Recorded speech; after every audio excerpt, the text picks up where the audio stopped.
Bismillahirrahmanirrahim. Alhamdulillah Rabbil Alameen. Wa salatu wassalamu ala Sayyidina wa Nabiyyina Muhammad wa ala alihi wa sahbihi ajma'in. Assalamu alaikum wa rahmatullahi wa barakatuh. Today I want to dedicate the topic as a follow-up on the one that I did on crisis. If you remember, a few weeks back I did one on crisis, which was not only talking about the situation that we've got in Bangladesh, but also across the world, and the crisis that we've got that faces us today, and problem across the world in the Muslim Ummah. And today I want to follow up on that from a different angle, because you might have heard in Bangladesh last week there was a demonstration on the 5th of May 2013, and you had police that opened fire on unarmed individuals who were asking for the demands according to Sharia. They were asking things to be done according to the laws of Allah Azza wa Jal, and fire was opened on them. Hundreds, perhaps thousands were killed that night. So what I want to do today is I want to talk about the crisis from a different angle. In particular, I want to talk about ourselves in the midst of this crisis and our involvement and what we can actually do. Not only that, but I want to take it to another level of understanding the crisis from many viewpoints, not only a political viewpoint, and to understand our future. And that's what today's talk is about. It's about our future in terms of this crisis. We're living in the West. What are we facing? Because I was thinking about it recently, and I thought to myself, how strange it is that you have a country that forms in 1971. I spent one whole year there, though I was born here in England. I spent a whole year there in 1986. So this is now, we're talking about 15 years in the formation of this country.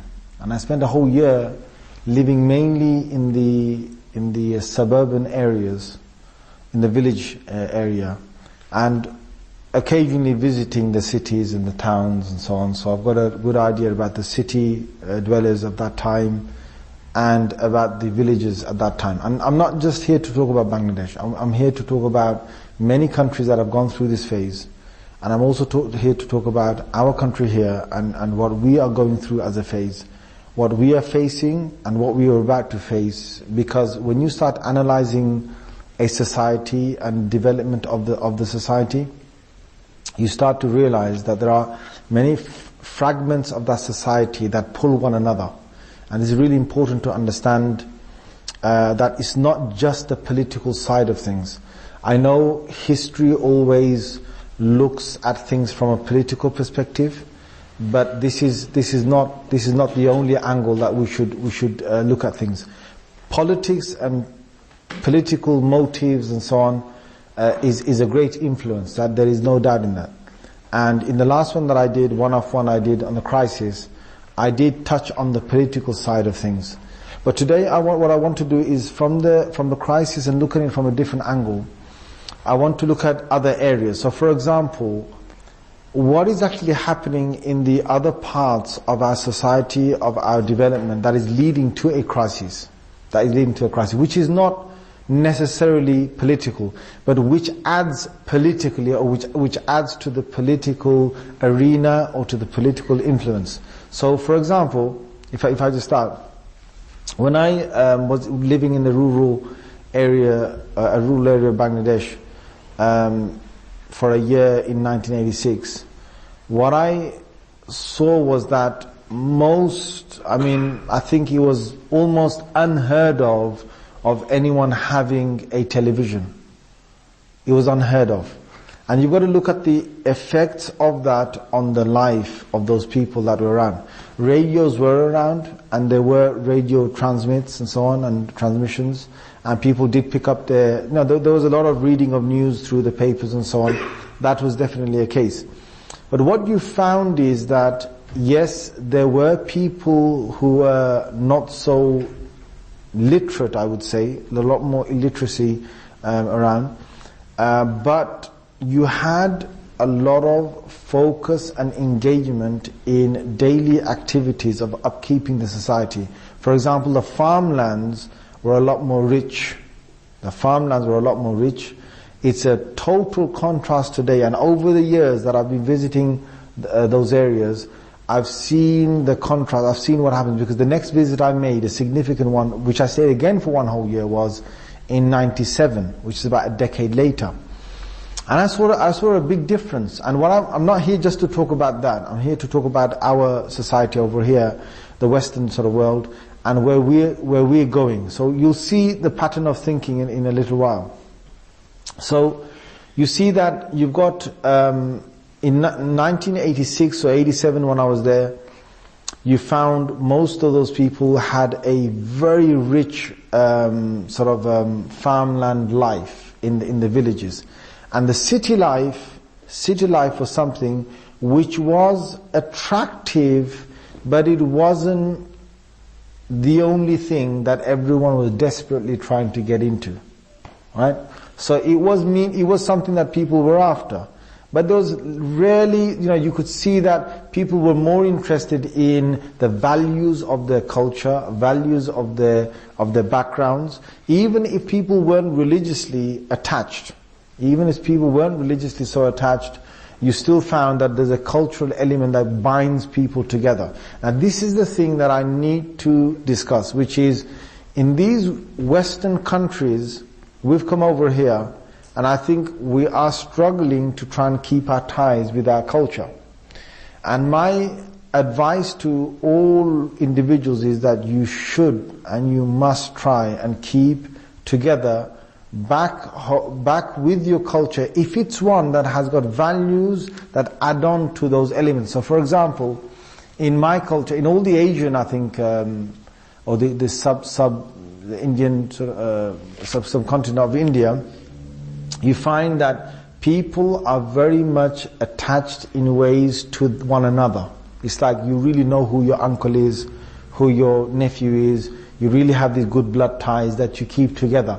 You really would go out to look after one another and do what you can for one another, as long as they're related to you. This is a thing that people have as a loyalty thing. Over in the Western world, you don't have that.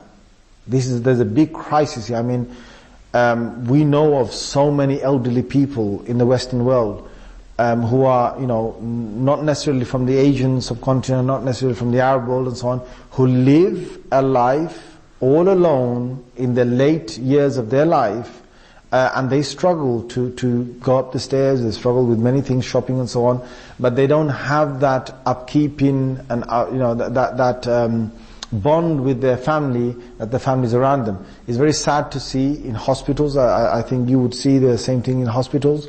When an Asian person goes in the hospital, you find, people, the nurses have to say, hang on, there's a barrier here. We can't have, no more than 2 please at a time.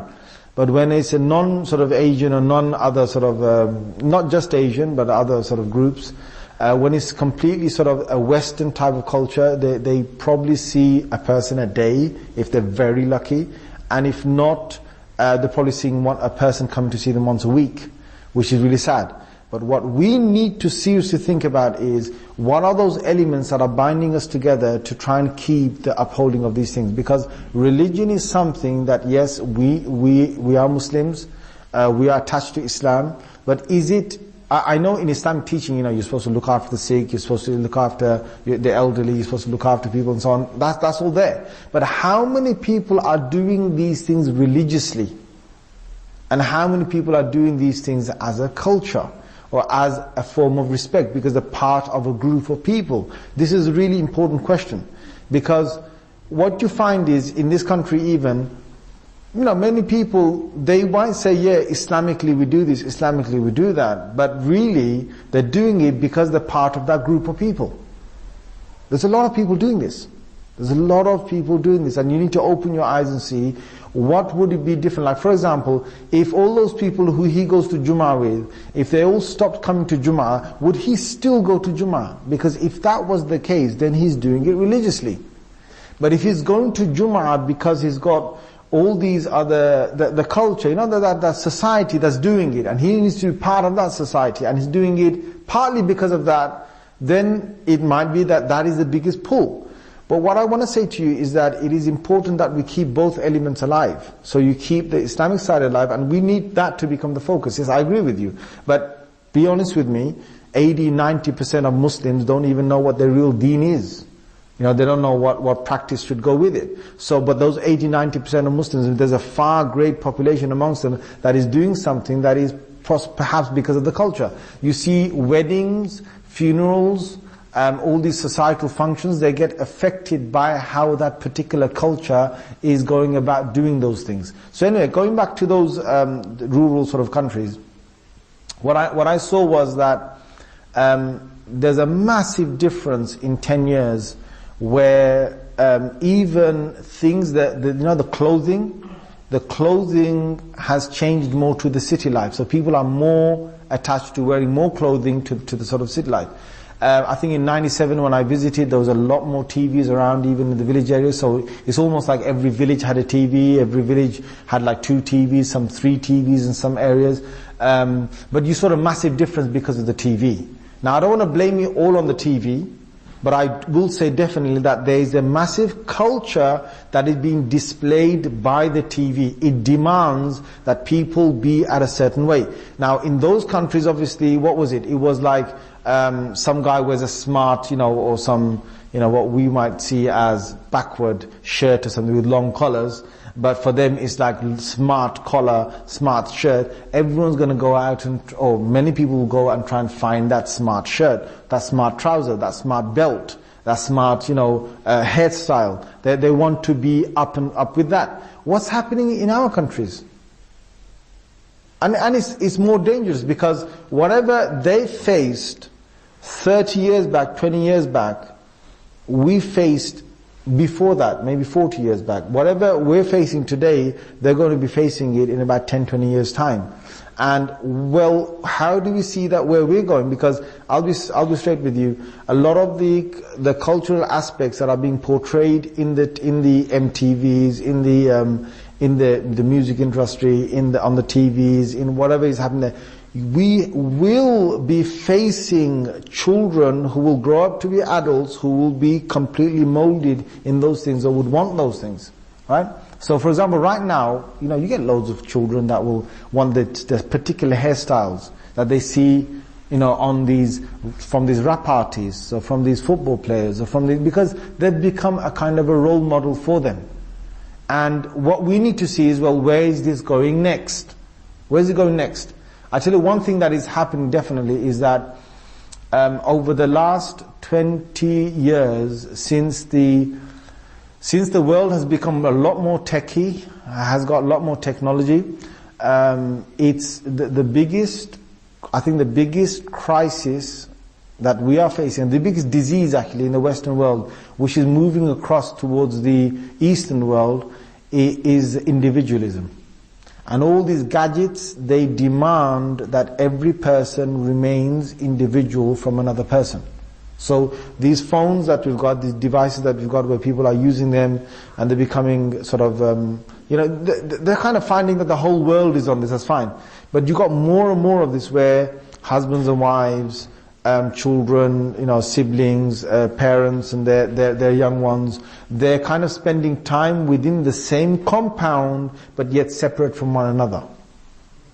And the whole so for example, they're all in the same house, so one's on the computer, just stuck, just looking at a screen. Another one's on a TV and just looking at a screen. So these two are really not communicating one another. Another one's on the phone and just texting and just looking at the phone. So again, there's no real communication. Another one could be on another gadget or phone or something, or stuck his iPads or playing his PS3 or whatever it is. Again, stuck with, that. And what it's doing is, it's fragmenting that unity that we would have had. Otherwise, you would have had a family that are actually talking to each other, that are finding each other's problems, that are talking and knowing how the day went, and just, how are you, how did your day go? A lot of this has disappeared, families eating on a table together. I remember when I was young, all the time, the whole family would come together, and I'm trying to keep up this practice in my house, we eat together. And I'm sure some of you families do as well. But I'll be honest with you, there are families out there that are stopping that. In fact, what makes it worse for us in this country is when you add other elements, like for example, you add the ghetto kind of type of area, or when I did my studies in psychology, I found this. This was a kind of a shock to me, but I thought, what, seriously, this is the case, and it sort of woke me up. What was it? What am I talking about? Well, here I am in one of the modules, and I'm studying this, and they're talking about kids who don't perform so well in classes, and they're looking at the number of reasons why they don't perform. So they're looking at, the socio, dynamics of this child and what's going on in his life. So when I'm reading this, and these are, huge pieces of work that we're studying, and I'm going through it in the class, and I'm thinking, yeah, I know all of this stuff. Yeah, I know all of this stuff. And I was thinking, okay, the next thing they mentioned is, a council house, 3-bedroom house, but then you've got more individuals than the 3 bedrooms, and you've got all these other council houses, and then you've got where the car park is, or where the play area is, or where the small alleyway is. You've got kids hanging around there, and then you've got kids who will hang around till late, and kids who don't study too much, but they're more involved in the outside playing. And you've got those parents who've got low incomes, and those low incomes who may have low expectation of their kids.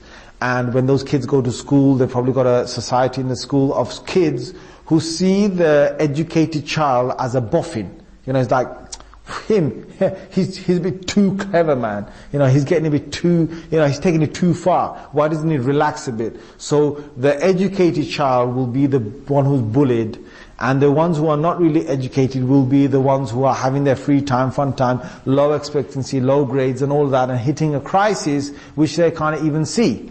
And when I'm studying all of this, I'm thinking to myself, yeah, I could tell you more about this. I could tell you what happens here, and I could tell you, I could tell you how it feels to be like that. Yeah, you didn't have to do 10 years of studies to find this all out. You could have just come and asked me, right, about all this stuff. And next thing I'm realizing, hang on a minute, I'm the odd person here. I grew up in one of those areas in this country where you had all of this surrounding you, all these things surrounding you. So it's not, too much before you realize that, what? Okay, I'm talking about this by myself, right? All this true about me. How many other Muslim children? How many other Muslim beings? I'm in my late 30s now. How many other people have gone through that and have come to a stage in their life where they've kind of messed up? They've messed up. Now, what does that add to the ummah and the society that we've got? Then, for example, when you've got societies, I want to give you an example, like in this country, you've got another form of crisis. Another form of, I think in America and Canada, you've got another different type of crisis, right? In America and Canada, because the houses are so far away from one another, and both parents in many, areas are working, both of them are working, you've got a different type of problem there. Yes, you might have educated children, but educated doesn't necessarily mean they are nurtured. Educated doesn't necessarily mean that they are devoted to God. Educated doesn't necessarily mean that they are loyal to parents. Educated doesn't mean that. Educated means that they are educated with the studies that they've done. That's what it means. So educated could mean that they're heading for a good salary, they're heading for or for a good grades, good salary, good job, all that. Fine. But what's coming after that? Where's the uphold of the society? Where is it all coming together? Or is it going apart? Is it going apart? So that's like, I'm talking about American, Canada in one aspect, but here, I'm going to talk more about here because I'm living here, in England. You've got certain areas that alhamdulillah are kind of affluent areas. And in the affluent areas you've got one type of problem, and in the non-affluent areas you've got another type of problem. But in both of them you've got the pros as well. So in the affluent areas, they're doing well by sending their kids, giving them private tuition, making sure that they, do all their, get all the good grades, get a good sort of, college, good university, good job and so on. That's all good. And most of these kids who grow up in affluent societies, they're not your druggy kids. They're not your lost, souls of the streets. Okay? They've got some good manners and so on. That's all fine. And the other side, where you've got the non-affluent areas, the good thing about that is that many of them are religiously higher than the affluent societies. You get this one problem. Affluent societies, rich societies, they somehow compromise or start to compromise on religion more than the non-affluent or the poor sort of suburban areas. Now, on that side, the poor side, you've got a lot of kids who grow up and the value of deen or religion will be high. However, and I want to say this, is that many of these parents, unfortunately, they pick and choose what things should be religious and what things shouldn't. I don't know if you guys have noticed that. So when it says religion, it means that yes, the dad dictates what part of religion should be the religious aspect that should control his kids, himself and his wife, which is another crisis. But besides that crisis, because they're living in dense Muslim populated societies, and because of the thinking capacity in many of these is relatively low, what does that do? That creates low thinking, low achievements, low qualities. And I'm being serious. I'm not saying they're all low, right? There are some individuals who are still, spearing ahead and so on. I don't want to name you cities, but I just want you to think about it. Because if I name a city here, they're going to say, oh my God, he put our city down and he said this about, us. And I don't want to do that. But I know quite a few cities in England who have got these dense Muslim sort of populated areas of Muslims. But you know what? You kind of find that why is it that they've got loads more druggies there? It's a serious crime. And it's happening. They've got a lot more drugs, kids are growing up, and some of them are becoming drug dealers. You've got kids growing up, and fornication is like a next thing that's happening all over. They kind of cocoon themselves thinking every other house is kind of Muslim, and we're kind of living in an area that is really religious. And on the outside of it, you kind of think, wow, this is the place I want to be. But when you get there and you live there, you kind of find that yes, you might have a lot more niqabis, and you might have a lot more sort of, this is my zone, your zone, whatever, and I keep myself here, and this is my religion, I'm practicing very very devoutly, I'm doing it. But behind the curtains, things are going on. Some of these hospitals in these areas, you kind of find that there's a high abortion rate. Why is there a high abortion rate? And who are doing this? Is it the non-Muslims in this area? Suddenly they got all crazy? No, well, it's the Muslims that are, some of these Muslims are living in these areas. So that's a downside to it. To have this. Now, again, there's pros and cons, because when you look at the mosques in those areas, there's a lot more mosques, there's a lot more madrasas, there's a lot more teaching, there's a lot more learning going on. So don't ignore that fact. There's a lot more of this. There's a lot more bayans and lectures and all that. But you kind of find some of those kids around those areas, they can sometimes become deaf to it. Why? The question is why? Because if you give too much of anything to anyone, they're going to hate it. You try and if a guy loves his chicken tikka, you give him everyday chicken tikka, one day he's going to puke up. And he's going to say, don't you ever show me, right? Bring near me, right? Let me smell a chicken tikka in my life again. Otherwise I'm going to puke. Right? So you got this, seriously, you can't give too much of something to someone. If you give too many Islamic lectures, too many Islamic things to some, without the break of entertainment, without the break of feeling relaxed, without the space of moving sometimes away from it and coming back to it. If you give too much of anything, they'll be sick of it. Even Rasulullah sallallahu alaihi wasallam, in his hadith of Bukhari, he used to give his Islamic discourses, and he used to say a hadith, but moderately. He used to watch. Once his Sahaba become bored, he would stop. It's in Sahih Bukhari, مَخَافَةً السَّامَّةِ عَلَيْنَا. He would stop. And sometimes he says in a hadith, he would engage with them. He would suddenly, he'll stop talking about akhirah, talking about Allah, and then end the conversation and then say, how's your farm coming along? How's the crops in the field? Seriously, this is an ahadith. How are the crops coming along in the farm, in the field? He would ask that question. Why? Because he himself, sallallahu alaihi wasallam, knew that you can't feed the people too much of one thing. Otherwise they would, you just naturally don't want too much of anything. You give anyone too much sleep, he'll hate it. Too much food, he'll hate it. Too much entertainment. You kind of take one person to a I don't know, entertainment park, and you take them around the roller coaster again and again and again and again. After a while, man, I tell you, their head's going to be spinning, and they're going to say to you, look, I don't want to see another roller coaster, man. There's too much. You can't give too much of anything. But anyway, coming back to this thing about affluent and non-affluent society, a crisis that we're in, and we've got to look at what's coming after this, is we're in a situation where a lot of the Muslims and so on, when we're developing and things are happening around us, they don't know how to really react.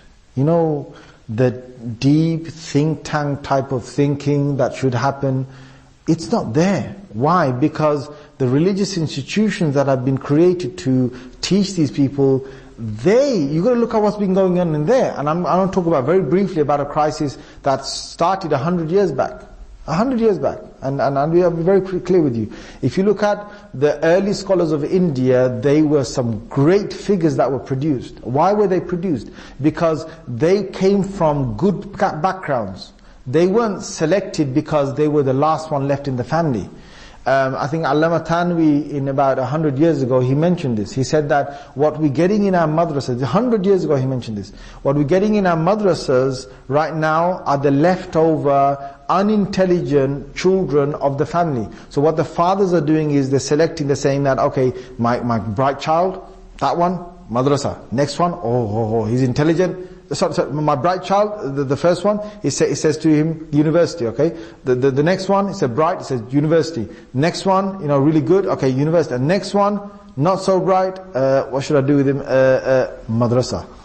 Right? Let's send him to the madrasa. I mean, he'll be something, right? I mean, he can pray to God, right? He can, ask, for Allah's sake, people will give him something. How's he going to find a job and all that kind of thing? So when Allama Tanwi saw that a lot of poor students from these backgrounds where you've got low expectations of the kids, and those kids are not too intelligent, they're not too bright, they're coming and filling the madrasas up. He said, we're heading for a crisis in the next couple of generations. What did he say? He said, well, these kids are going to grow up to become scholars, and what they will do is, they will, because they had a lack of money in their lives, money will become a key thing that they want to acquire when they become scholars. And you can see, some of those, ill-learned scholars, not all of them, who came out from Indo-Pak to these countries, the first thing they had that dollars rolling in their eyes. Right? And they wanted that. Second thing he said is that these pupils who will become scholars, there's a big danger that the only way they will be able to keep their own livelihood and the societies around them, because they haven't got that intelligence, that brightness, the only way they'll be able to do it is to try and manipulate their society with sectarian arguments.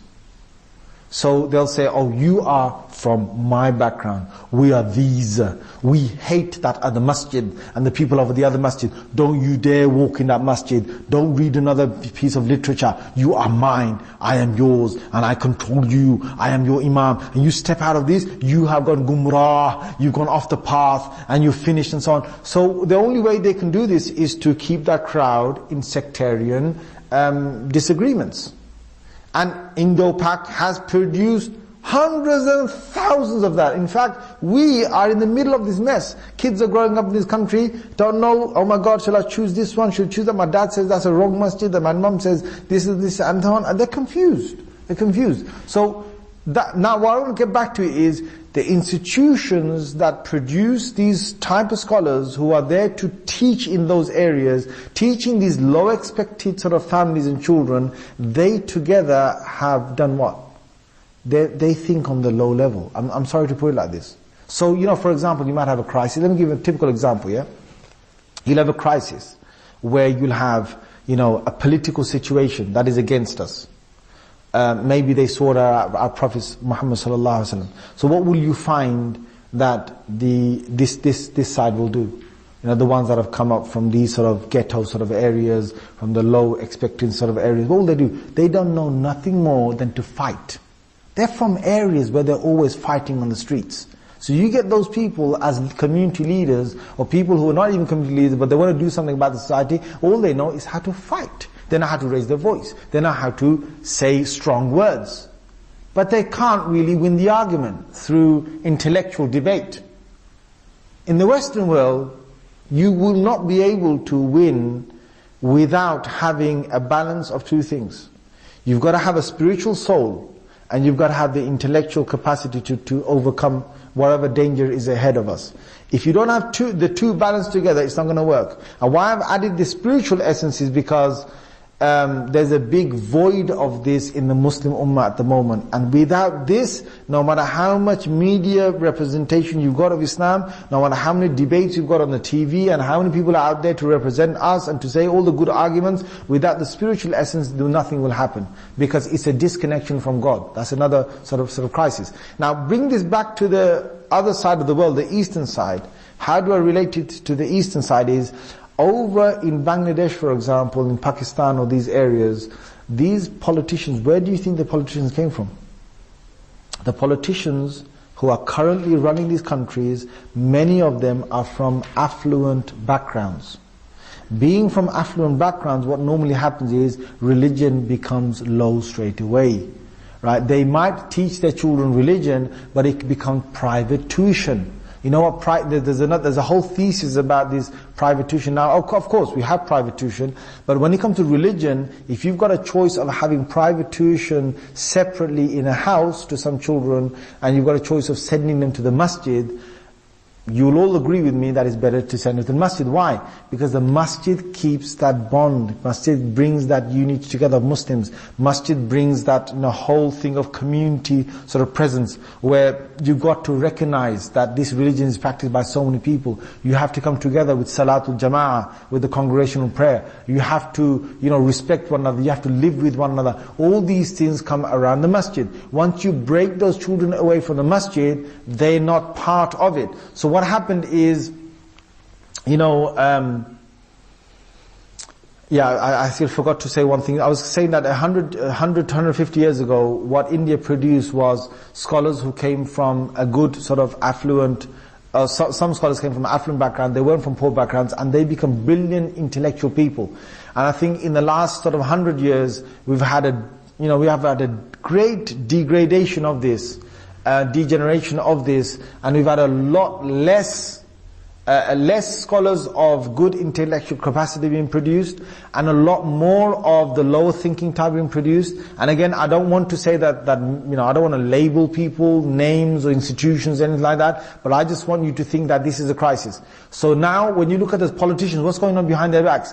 Well, behind their backgrounds is that they've got religion that plays a small part of their life, and you've got a lot that plays, all these other education. So, all these maths, English, science, history, politics, the world, and all that plays a massive part of their syllabus. Their whole aspiration of their parents is, better, you have to have good morals, be a good person, whatever, but one day I want you to sort of, all it is you've got to become some kind of leader.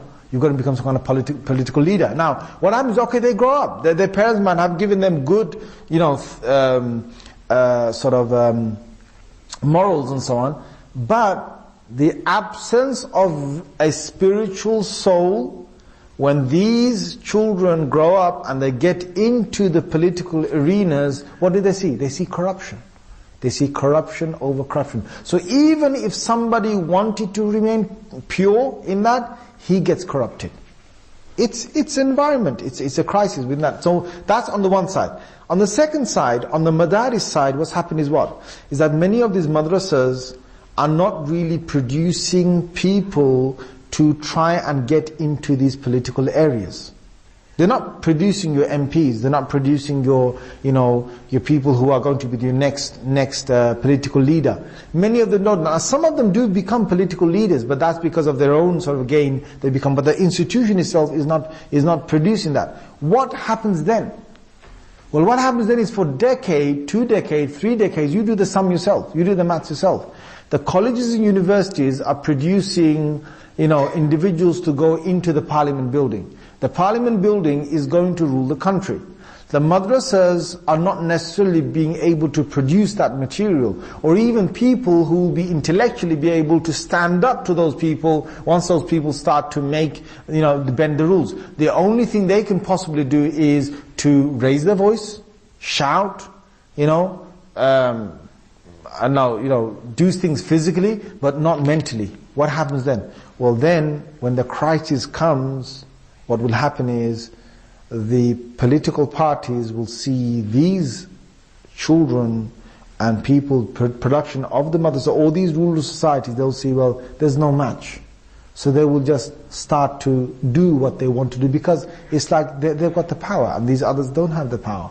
And once you have that, what the Quran has said, that whoever has been given power, always, many of them will start to overcome others. Overcome them through what? Through mockery. That's what will happen. The Quran has said that. Even the prophets face that. Now, the good thing still is that many of these poor people, the Madaris people, they've got religion inside them. And may Allah Azza wa Jal, increase the level of religion inside them. And if you've got any hope, then first it is from these poor backgrounds and from these poor people. But the crisis is still there. What I want to say to you brothers and sisters who are listening is that today, my brothers and sisters, we've got to wake up, right? There are families that are bringing their children up and they're not teaching their back home language. They're not teaching a second language. There are families who have brought up an entire generation, and that generation speaks, one language only, maybe the English language. Now, you have broken a massive part of your cultural ties because of that. There are families who have brought up children who are completely dressed, completely, modified to this side of the world. Now, what will happen in 20, 30 years, it's already coming to the surface. What will happen is you are going to get children who will grow up in a generation, 2 generations time, who will have nothing to do with the ties that their parents had beforehand. So already people are, what they're doing, there's Mother's Day, Father's Day, there's people who give that great significance, and what that's doing is that it's making some Muslims, it's not happening on a large scale, but I'm talking about the crisis will only be there in 20, 30 years time. May Allah, save us from it. But already they're giving preference to that, which means that their focus is going away from the day-to-day Father's Day and the day-to-day Mother's Day. Already when a father has passed away, a mother has passed away, people are thinking of the 1 year commemoration. So they'll come after 1 year, they'll do some kind of function to remember their parents. But and many of the I want to be very clear with you, many of the affluent, people, Muslim affluent sort of backgrounds, they do this a lot more than the non-affluent sort of background. So there's kind of a detachment to the prayers they're supposed to do on a daily basis is moving to a yearly basis. So what happens afterwards? Well, these children that are growing up, we haven't seen anything of technology yet. We haven't seen anything. Allahu Alam, but I think, this virtual sort of world of having technology, it could grow even more, and the crisis then will be that they'll be sucked more into, the individual worlds, but away from the real parts of what needs to be done in a society and for change. So how do we now do something that is different? Well, we need to go back to our roots.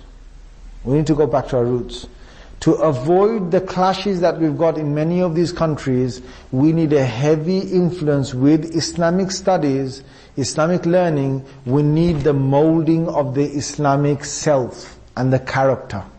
That is very, very important. There's no, we've got another big crisis that is around, has been around us, is that we've got parents who know Islam, who can tell you about Islam, but who don't practice Islam.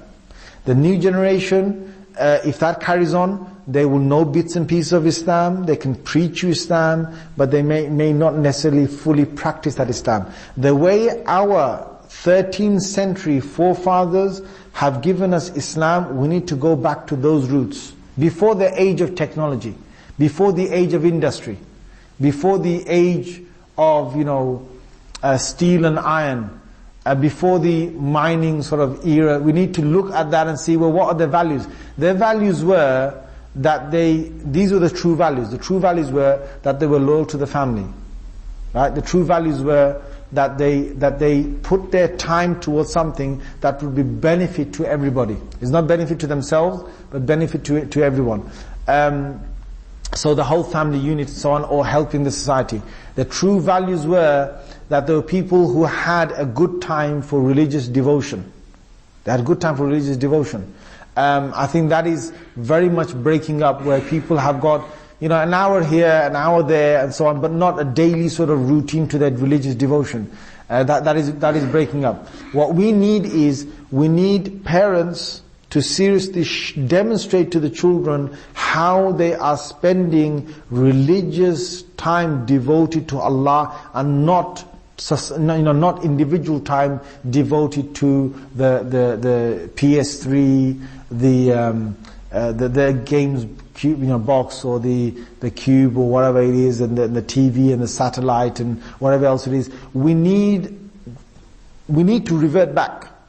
Once it reverts back, once we can see that the focus is religion, not just culture. We're not getting together because of culture. We don't want to get together because of this, false sense of unity, because everyone's going to come together, we are together. No, we want Allah's words and the Messenger Sallallahu Alaihi Wasallam's words to bring us together. So we need time, family time together, and those family times should be around building up the language, building up the structure of society, building up the things that keep us together, doing ta'aleem in the house, or making an awareness that this is because of Allah and His Messenger. So even to another, even as adults, making sure that the du'as are there, the prayers are there, right? The little things, they all need to be revived in practice, not in knowledge only, in practice. The Quran tilawah daily, right? How many individuals in the house are doing that? Revive all of this. Then, once you've got the religious side of things, you've got your good, your circle of study, your circle of reviving things, and lessen the other side. So we need to lessen the influence of these TVs, lessen the influence of these other technologies around us. Have proper quality time together as a family. When we've done that, and at the same time, our background, sort of, for example, in education. Now, we need to have high aspiration education. To the families out there that are living in these societies where you're living in, normal sort of clustered societies, one of the advice I can give you, just get out of there. Right?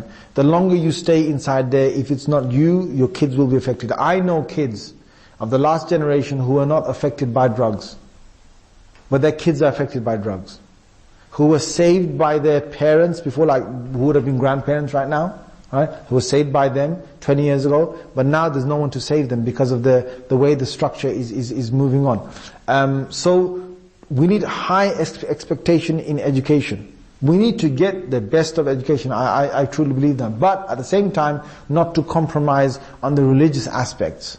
Not to compromise any of that. The masjids, right? We need to start looking at different settings of masjids. And I wish, inshallah, I'm talking to you guys, and I had this wonderful sheikh in Pakistan, Sheikh Zahid al-Rashidi. I once asked him, and I said to him, Sheikh, what do I do in terms of change and development of society and so on? And he gave some very short but powerful piece of advice. He said to me, Hassan, if you can change the current generation, he said, try. But he said, if they're not going to change, he said, leave them and work on the new generation. He said, the new generation, they're going to be young children. And they're going to be young people who will understand and who are likely to adopt what the old generation hasn't done, because the older person gets, the more set they get in their ways. The older a tree is, the more set it is in its way. It's very hard to bend a branch of a tree once it's fully grown. But if it's growing, you can easily just twist and bend the branch to whatever direction you want it. So he gave me this advice, and I can see a lot of truth in that advice, because you know the mosques that we've ended up with, you know, we pour our monies in these masjids, right? Only for what? Only for prayer space.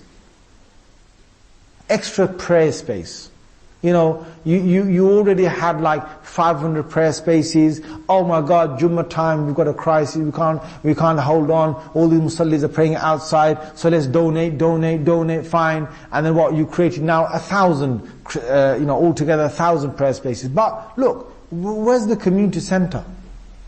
You know, where's the place for the children? How are the children supposed to come to the masjid if you don't make a community center? And even some of these masjids, they make a community center, but they either don't have someone to run it, or they have someone to run it, but it really doesn't really get used so much because of the restrictions you get. They broke the table again. What are kids supposed to do? Come with a DIY kit and fix it for you.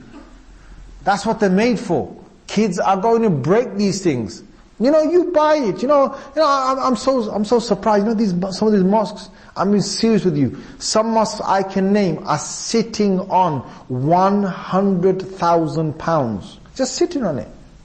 The committees are sitting on it. Some of these ones are sitting on £500,000. Some of them are sitting on 1 million. Some of them sitting on several £1 million. I mean, seriously, with that kind of money, you can buy another place, convert it into a community place, a community hall. You can get all the kids in there. You can pay somebody throughout the year 25,000, 30,000 salary just to look after these kids. You can pour money extra every year into 5 new tables, 10 tables here, 5 tables. You can do that. You know, table tennis tables, you know, the football tables, the hockey, air hockey, whatever tables, the pool tables, whatever brings kids together, you know, and do something for the girls as well. You know, they need their own time, you know, where they can have their games in their areas. Now, these mosques, seriously, I mean, you give me, right, £1 million, yeah, I wouldn't even have to spend £1 million for it. I spend half of that, and I'd, inshallah, do a decent job to try and get this thing done. Because without that, how are you going to bring these societies together? Come Dhuhr Salah in this masjid, any of these masjids, right? You will see mainly people with, let's start with, Dhuhr Salah, okay, you come here, you'll see elderly people, and a few people who are in some walking distance, few middle-aged people will come and join. Asr time, you'll see only some elderly, a couple of neighbors, whatever, will just come and join the prayer. Fajr time, the serious people, right? Elderly, some others from the community will come. You know, your mid-aged sort of people, they'll come. Yeah? Maghrib you'll get a bit more, Isha you'll probably get a bit less, but that's it. You look throughout the day, yes, you got children that do come, mainly between 5 to 7 because the madrasa calls them, but they're not coming out of their accord. And why are they not coming out of their accord? Because that place has got too many restrictions. It's a place of prayer. That's what they know it as. You can't talk, you can't do whatever inside. Now yes, of course, have the prayer place as it is, but you need a community center. You need a place for assistance and so on. Now you got this, you know, this country's got a serious crisis of some mosques saying that, you know, don't you allow women ever in the masjid. Don't you allow children from this height and this age, don't let them in the masjid. You got certain masjids having signboards put up. And then the serious thing is, what's going to happen in 40, 50, where are those kids? Well, you know, you haven't got in the masjid, so where are they? Well, I tell you where they are. They're selling drugs over there.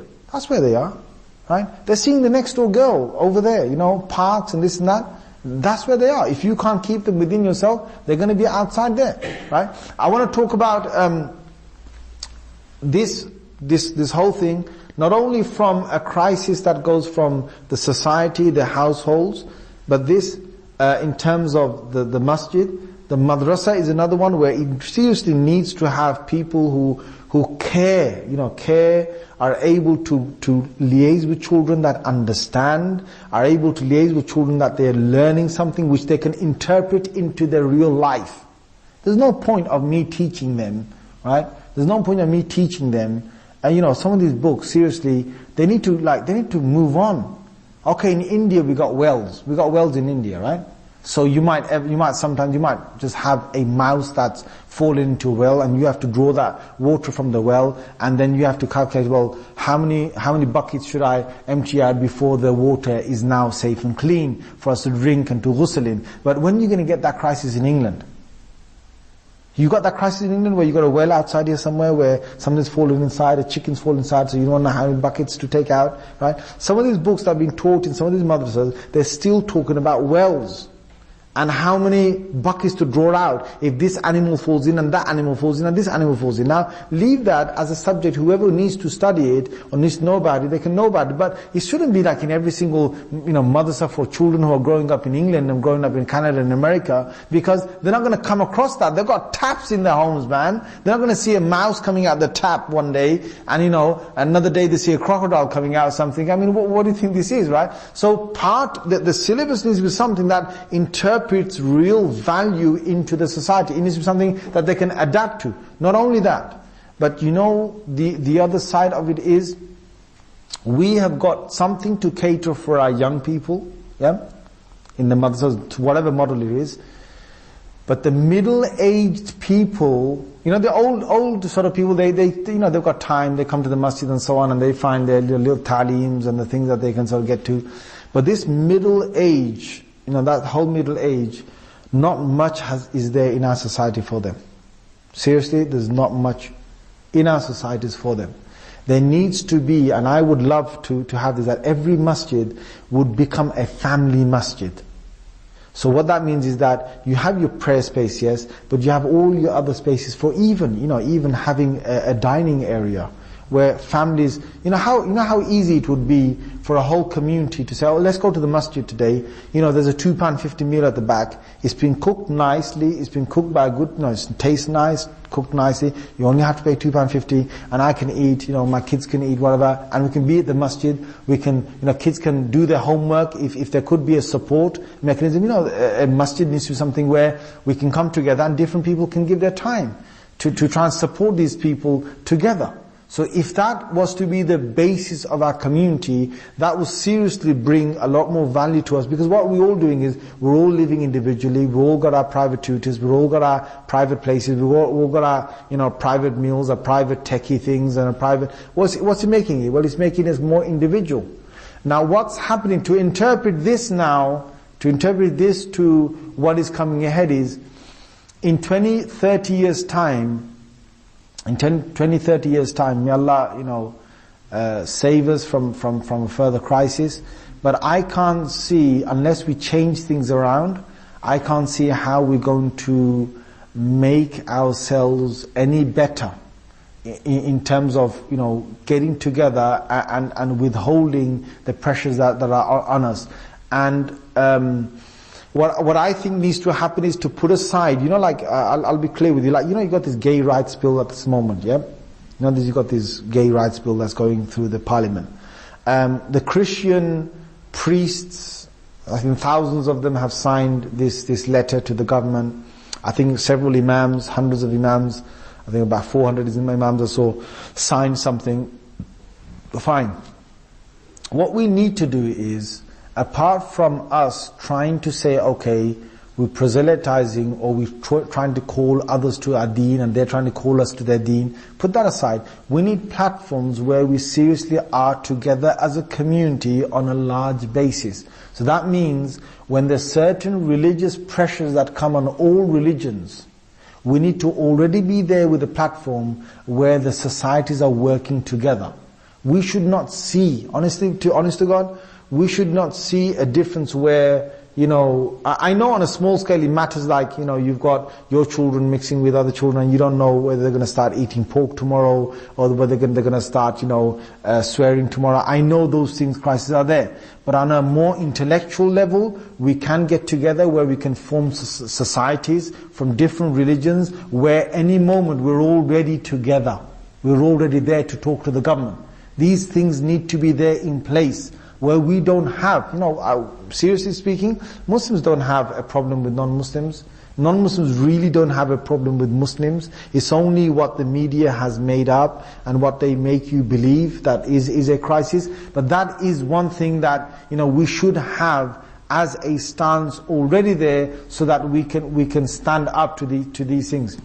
The other thing I would say is what we need, and this is something for us to seriously think about and change our condition, is, you guys, alhamdulillah, especially, children who are listening to this, you are tomorrow's doctors, you are tomorrow's, engineers, you are tomorrow's biochemists, or whatever you are tomorrow, okay? You're going to become tomorrow lawyers and whatever else it is. Do something different, please. This last generation has pumped most of its money in the most common things. So masjid, if you try and call for monies towards masjid, you'll get 100 hands up straight away. They'll all donate. They've got this kind of a real value to the masjid. You try and get it for a madrasa, you'll probably get 20% of that. A madrasa or something, you get 25% of what a masjid will get. You try and create, right, something that, for the homeless people, these are part of our society. You try and create something for, to look after homeless people, you probably not even get a percent. People don't even relate to it as a crisis. They'll say, oh, we've got plenty of homeless people back home. But hang on a minute. We want to, we've given a lot of money back home, and we're still giving, and don't stop giving you money back home. But we've got crisis here. We've got children running away from homes. We've got children that are running away from homes. We've got children we've got crisis we've got divorcee crisis. People don't want to talk about this. Imams don't want to address this. We have got a high percentage of divorcees, in households. And you know what they do? They will not want to admit to the fact that a divorce has taken place. They will not want to do it. They will want to hide it. Now, we need support and care for many of these different backgrounds. One of the things that I think a big crisis is happening right now, which is in front of me, is the marriage thing. Because there's so many small individual things of marriage and how to find your marital sort of spouse.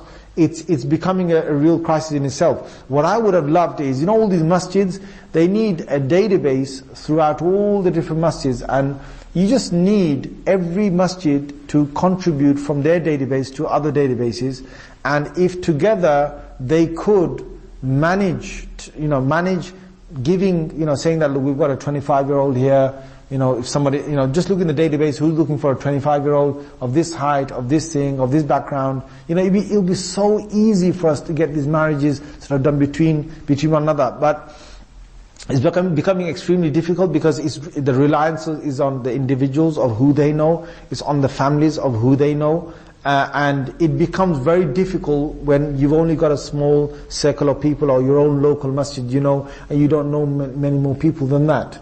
Right? So, but what the crisis that I see is the marriages are getting later and later and later. When I used to do marriages about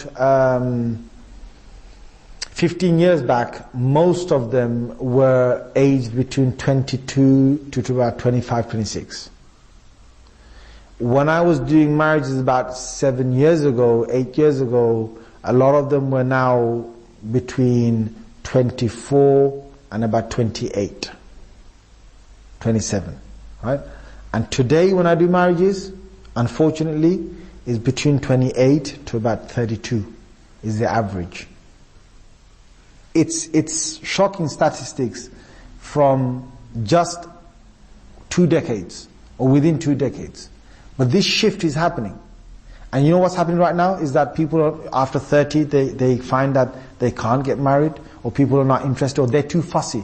When you have people who are young, they're not so fussy. As they get older and older, they say, no, I want this, I can't be like that, can't be like that, can't be like that. All that. If you get them young and you get them married, it's like, they might say, I don't like this, but you can just push them a bit and say, look, on, you should get on, right? As long as they can, you've got platform for them to get on, alhamdulillah, they can get on. But, and they can mold with each other. You just blend in with each other when you're young. You think, okay, let me put up with this, she'll put up with that, and you kind of, might move slightly about here and there, but then eventually you kind of blend together. When you're 30 plus, first is to find someone who's of your mindset is very difficult. You're not ready to blend with anyone. They're not ready to blend with anyone. And you've got a lot more divorce cases with those people who get married at a later life. And starting a family at a later life is not a good thing. It should be something that started at an early sort of stage. And what is happening then is, and I'm being serious with this is where it's going. And I want to talk about this today, because you're going to, may Allah forbid us, but this might be the case. I'm seeing these guys, girls who pass 30, they kind of make their mind up, they're not going to get married. There's a lot more individuals now in the 30s, didn't get married, they don't want to get married. Just like some other people in the West, they don't want to get married. They think, well, who cares? What's marriage? Doesn't matter. I don't need a family. You're getting more of these people. What's going to happen next? Well, all sorts of things. Well, already you've got the gay bills going through. You don't know how far that's going to go with these people who are 30-something and they've never been married, where they might end up, who they might end up with. But the crisis is, the whole family unit will start breaking, in the sense that you're going to have smaller families or no families at all. Then I'm not saying it's going to happen on a large scale, but even if it happens on a small scale, you still got a crisis. The only way is, my brothers and sisters, is to revert back to the roots of what the Sahaba radiallahu anhum ajma'in started off with, and what we need to do in our lives. Now, when I go back to, let me relate all this finally, now I'm going to end now, but finally let me relate back all of this to Bangladesh. Yes, there is a crisis there, and there has been a crisis, and these clashes, and I feel sorry for all those victims in those places. In that place in Dhaka where they got shot and so on, and many of them who are suffering in Bangladesh at the moment. But what you've got to look at is, you've got to look at the other side of the coin. You've got to look at underneath, where do these social dynamics come from? Where do these people come from? Where do these family units come from? What kind of mentality do they have? What kind of expectation do they have? What kind of education do they have? What kind of spiritual life, whatever, do they have? What kind of attachment? And when they attach to the religious side, how is it? Is that again a low mentality of education, or is it a high mentality of education? What is it? Because all these factors, with the political factors, they all have a play in what is happening in any part of the world at any time. So with that, my wasiyah is, and it has been my wasiyah, my will to every single individual is, send, we need to change the masjids. Yes, we need to change the communities that we've got. We need to change the expectations we've got. We need to change the society, to change the family life and the way we're getting on together. We need to change the individual times that we're spending. We need to change the spiritual and the devoted time that we've got. We need to have expectations high. We do need to look at the political areas of life, but with the right vision. With the right vision and with the right sort of sense of having unity and oneness together. And with that spiritual soul is really essential, because a lot of the parts of the world, they have got a political influence and an intellectual mind, but they haven't got a spiritual soul.